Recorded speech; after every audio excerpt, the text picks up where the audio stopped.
This week on ANN, the Adventist Church in Europe releases Season 2 of the Uncertainty Project. A new gardening program for AdventHealth is encouraging health and sustainability. And in Brazil, Adventist members use creative ways to pass out more than 20 million copies of Hope for Troubled Times. These stories and more coming up.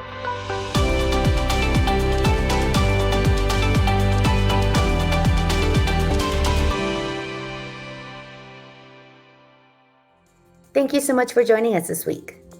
First in the news, on November 12th, the Uncertainty Project Season 2 will premiere on the Uncertainty Project's website. Uncertainty is a leading multimedia project of the Adventist World Church born in Europe, expressed in video productions, film, and other digital and print media. The project has gained a lot of success both inside and outside the church. The Uncertainty Project is the result of collaboration between different countries, media entities, and worldwide administrative offices of the Seventh-day Adventist Church. The project started in February 2019 and was inaugurated in May 2020 during a Gain Europe online event.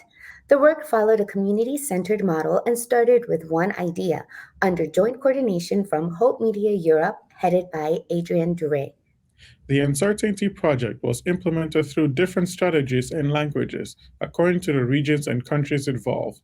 All the videos were produced in different regions by media structures of the Adventist Church.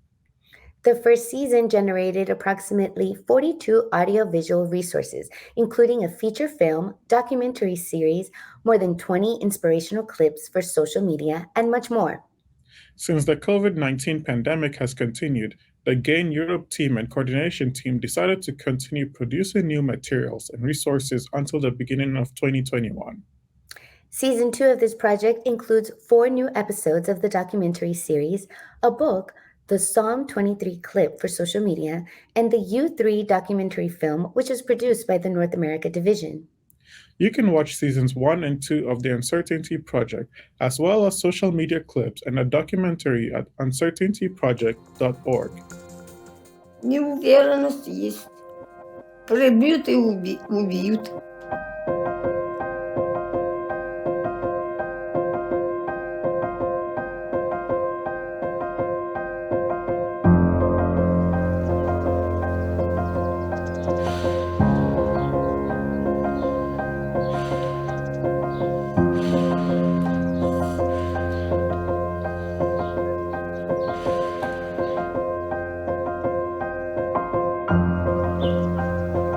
I really don't know what's going to happen in the future. I have no idea. I don't know.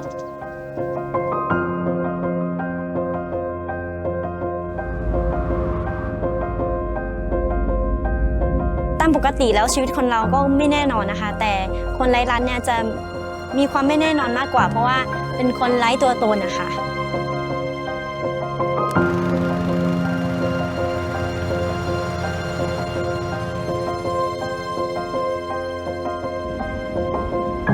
A primeira incerteza que a gente teve na nossa vida foi, ok, como é que a gente vai fazer essa fertilização in vitro, sendo que uma fertilização in vitro, 60% dos casos é que não dá certo. Então assim, já tem uma incerteza de, cara, a gente vai investir um dinheiro muito grande nisso, para não dar certo.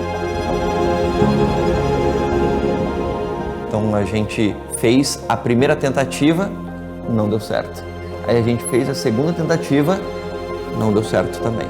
E aí a gente falou, e agora, o que a gente faz?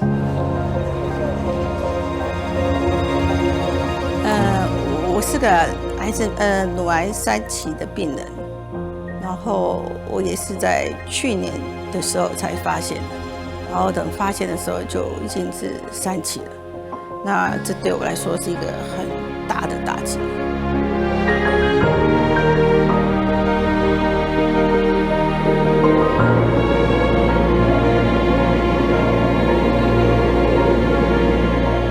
Men min framtid, ja, hva jeg gjør om noen få år, det aner jeg ikke.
AdventHealth Celebration in Central Florida is prioritizing nutrition and sustainability through a new gardening program.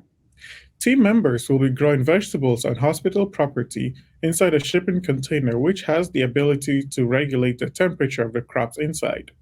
Check out this innovative idea from AdventHealth. What is new on our property is our new freight farm. A freight farm is essentially a 40-foot shipping container that has been converted. We are not using soil, so there are some different characteristics to growing, and it allows us to do it in a vertical environment. This has been a long time vision that I've had to grow vegetables and healthy things for our staff. Patty Jo came to me many years ago wanting to do something innovative and different here.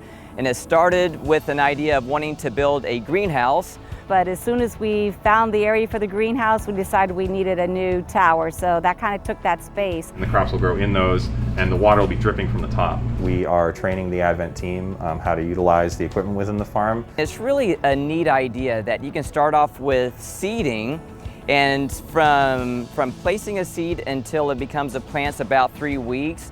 And from the vertical walls, it will take about 4 to 5 weeks for them to be mature plants in which we can harvest. This is an opportunity for us to grow something here local, which is healthy, and we'll be able to share it with our employees and eventually in the future with our patients as well. Coming up on ANN In-Depth this week, we talked to health ministries about the long-term impact of COVID. But up next, in Brazil, Adventists passed out more than 23 million copies of Hope for Troubled Times.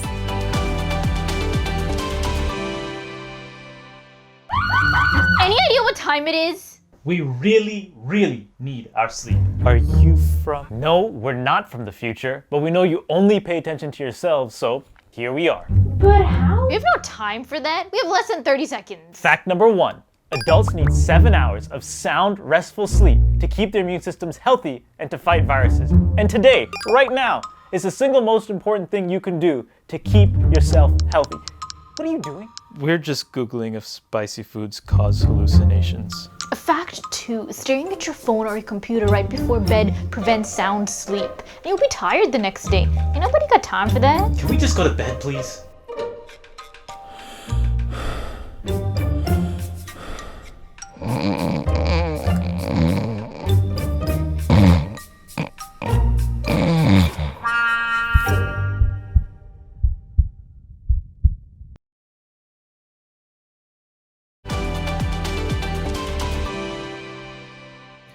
Welcome back.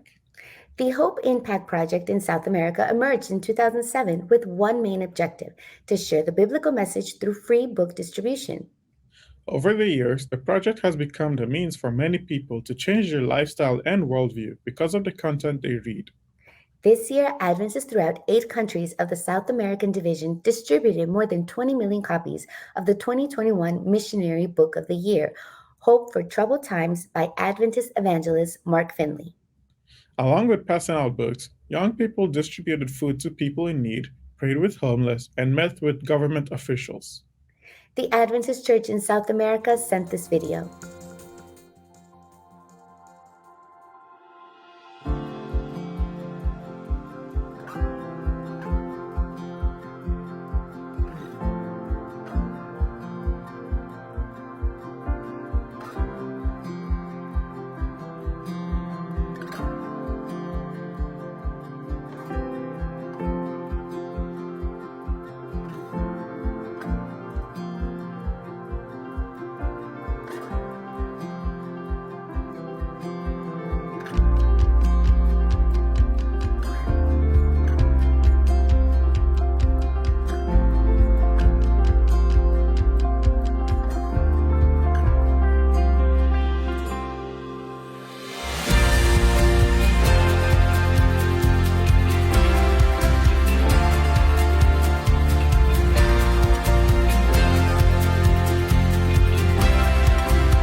If you would like more information about the Missionary Book of the Year by Mark Finley, visit publishing.adventist.org. Over the past 18 months, we have spoken with Dr. Peter Landless, Director of Health Ministries for the Adventist World Church, and Dr. Torben Berglund, Associate Director of Health Ministries for the Adventist World Church, about the impact of COVID-19 on our program, ANN In Depth. This week, the conversation continued as we talked to Dr. Landless and Dr. Berglund about the long-term impact of COVID-19, not only physically, but mentally and spiritually. How are we treating each other? Why does the world seem so divided?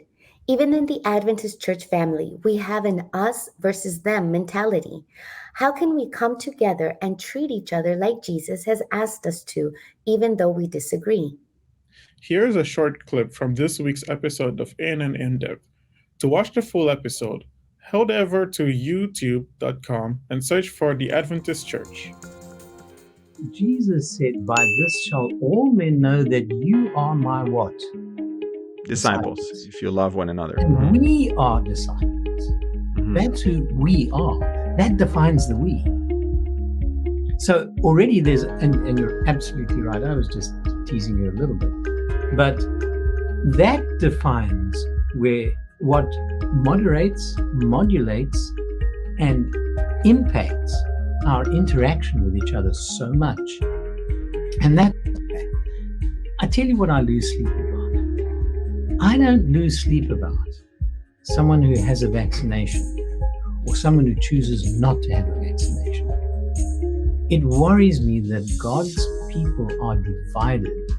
And as Jennifer brought out right in the beginning of this, and you've so very expertly, you and Torben have worked around and on it, and that is the way that we stigmatize, vilify, accuse, judge. We get letters saying, "Sir, money talks.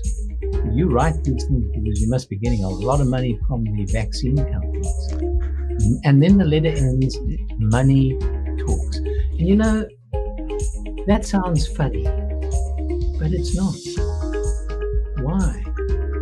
Because people don't think of what those words imply.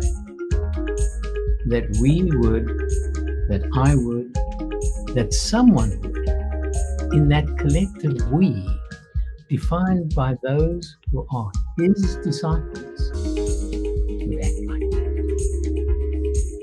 And so it continues to drive the wedge, which is so sad and so destructive.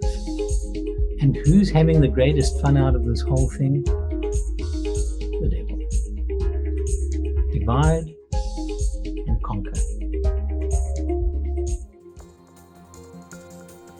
Coming up, Elizabeth Henry is here for This Week in Adventist History. But up next, we hear what global mission pioneers are doing in the Democratic Republic of the Congo.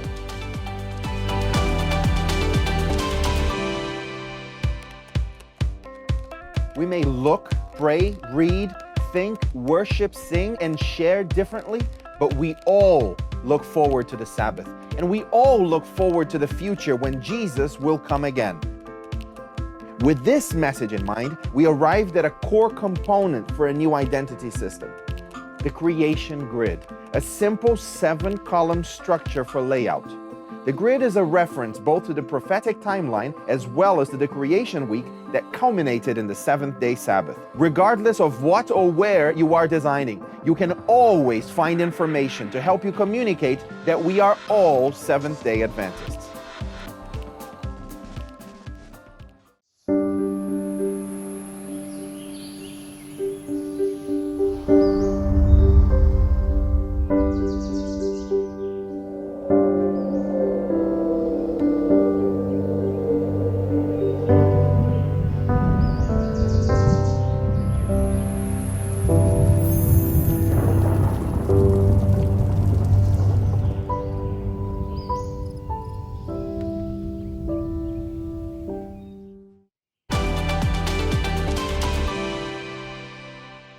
Welcome back.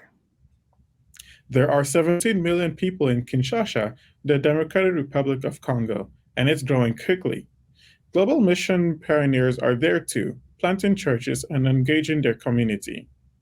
This week, Gary Krause and Rick Kajiura recall their trip to the country and their amazement at what the Global Mission pioneers are doing in the country. Adventist Mission has more.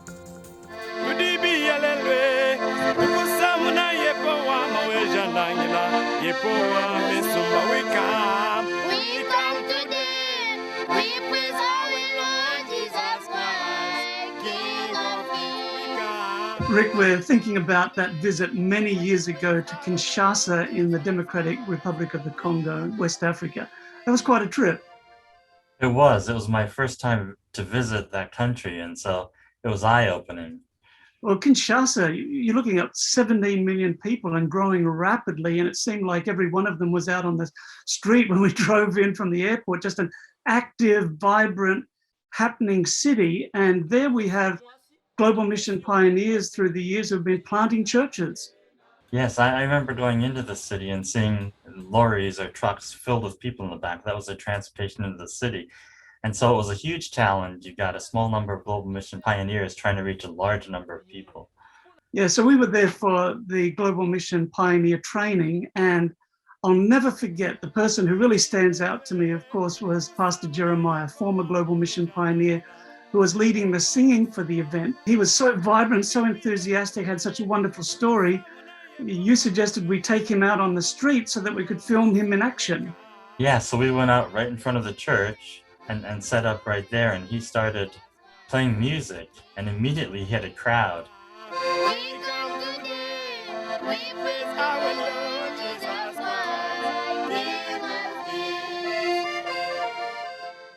And of course, his personality is so infectious. He's just so, vibrant and just has this life about him that people are just drawn to it, I think, even without the music. And he had his two little kids with him, Benji and Josie. And Josie had been really sick. She'd had malaria. She also had ulcers up on her leg. And so she doesn't look overly happy in the video, but she sang. And they had walked 2 hours to come to the event. And that evening, Saturday evening, they were heading back another 2 hours, walking back home. Yeah, no, I'd forgotten that they'd walked 2 hours, but I think that's often the case in many of those areas of the world. What I do remember, though, is all the children that gathered around when he started singing and playing. We had a crowd. Yeah, well, I remember several years later walking down the corridor at the General Conference, and I heard the same song that we had recorded Pastor Jeremiah playing and singing. And I poked my head into Ricky Oliveras' office. He's our video producer, and he was editing. And sure enough, there was Pastor Jeremiah. Ricky knew him as Pastor Lobo. I don't know, maybe it's Pastor Jeremiah Lobo, but there he was with his family. We knew him with 2 kids and a 1-month-old baby at home. But now the family had grown, church growth, and he was still ministering like he has through the years. It was just wonderful to see it. We come today, we pray, we praise our Lord Jesus Christ, King of Kings. And what's great about that one is these little homemade trumpets. That's right. Beautiful. Well, Global Mission pioneers such as Pastor Jeremiah are working all around the world. Thanks for your prayers, for your financial support. They're planting churches in places we didn't know we could plant churches, in very difficult circumstances. And whenever I meet a Global Mission pioneer living on a basic living stipend, I'm just humble, because I say, Lord, I don't know what sacrifice is. So please continue to pray for Global Mission pioneers pioneering the gospel around the world. Like Jesus, I have to continue, because we have the mission to go to spread abroad of good news of Jesus Christ.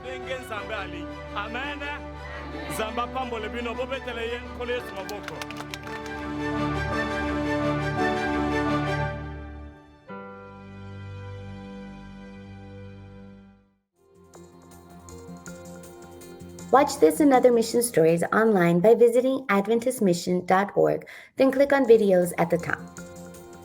And finally, for today's episode, let's turn to Elizabeth Henry for a look at Adventist history.